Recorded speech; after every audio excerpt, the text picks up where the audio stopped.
Абайдың 175 жылдығына орай эстафетасын қабыл алдым. Абай Құнанбаев, күз. Сұр болып түсе суық қаптайды аспан, күз болып дымқыл тұман жерді басқан. Білмеймін, тойғаныма тоңғаныма, жылқы ойнап биік ашқан тай жарысқан. Жасыл шөп, бәйшешек жоқ бұрынғыдай, жастар күлмес жүгірмес бала шулай.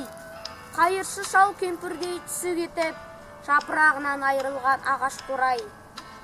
Біреу малма сапсиді салып ен, салбыраңқы тартыпты жыртық киім. Енесіне ертіп шуда жібін, жас қатындар жыртылған жамай дейін. Қастырына қатарланып қайтса бермей, астында ақшомшы жыр ол бір керуен. Қай ауылды көрсенде жабыр қаңқы, күл қой көрінбейді сел серуен. Кемпір шал құржан қағып дала бүрсен, көңілсіз қара суын қырда жүрсен. Кемік сүйек, сорпа су тимеген соң, үйде ит жоқ тышқан аулап қайда көрсен.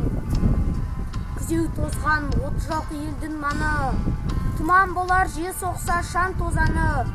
От жақпаған үйінің сұры қашып, қыстан қорыққан қазақтың құрсын жаны.